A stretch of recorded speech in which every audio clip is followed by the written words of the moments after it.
If you've just started using Logic Pro, I guarantee you've made at least one of these mistakes.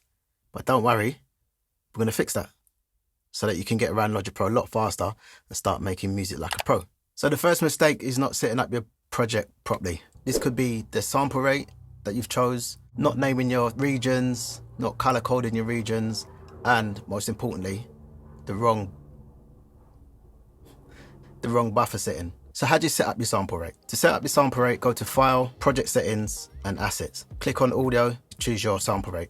You got from 44.1 kHz all the way up to 192 kHz. Bear in mind, this depends on what type of audio interface you're using, so just make sure that you're using the correct one that will sync with your audio interface. Naming your tracks is quite simple. Just double click on the track, type a name in. To color code your tracks, your regions, just press Option and C. That way you can color code and just keep everything looking neat and tidy. Your buffer settings, now this is important. For your buffer size, go to Settings, Audio, and choose your buffer size. The lower the buffer size, the less latency you're gonna have. So this is good for when you're recording or playing in MIDI notes. The higher the buffer size, the more latency you're gonna have. So this will affect when you're playing keys and when you're recording. It's better to have a higher buffer size when you're mixing and you've got a few plugins instantiated across the session. So just play about with the buffer size, and whatever works for your session, stick with that. So mistake number 2, using the master fader to turn down your session. So I had a mix sent over to me the other day for me to master. When I dropped the file in to be mastered,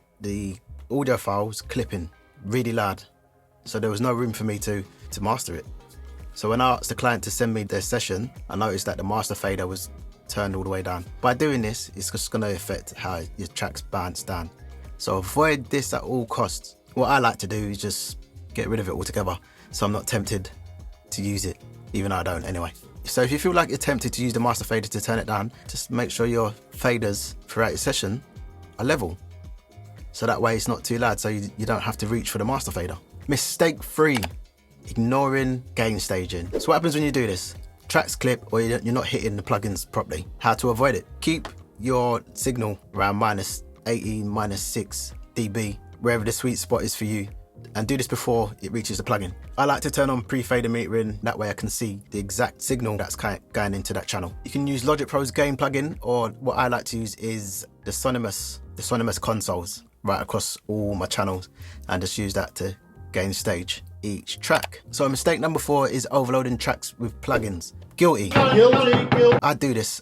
I've got into a bad habit of putting too many plugins in my mixes, too many plugins on the channel, over-processing the mix, and yeah, just the results are just not as good as they can be, because when the signal's running through all these different plugins, it's just going to degrade the sound, and you're not going to get a nice open sound, a nice transients, and just an overall nice mix.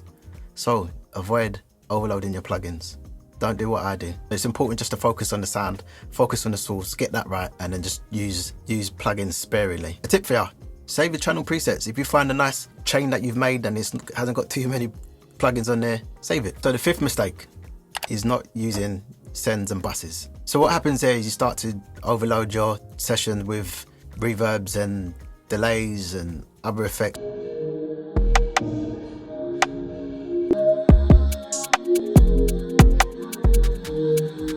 That you could just put into a bus and send all the channels that need to be treated to that one bus. Save CPU, neatens up your session, and you just keep control over your effects and your workflow.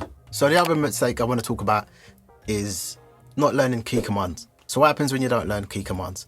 You move slow. Something that can take you a couple of seconds is going to take a little bit longer, because you're looking for the tool, or you're looking for the function to help you to move things forward fast. But some of the basic key commands that you need to know and need to learn first are Command and D to duplicate your regions, X to open up your mixer, Shift, Command and D for track stacks. So if you've got a group of, say, drums or vocals or music that you want to put into one folder, that's ideal. And my favorite, the marquee tool. So you'll notice that you've got 2 commands when you're using the mouse, your pointer. I've made my second in command the marquee tool. So when I press Command, the marquee tool's there.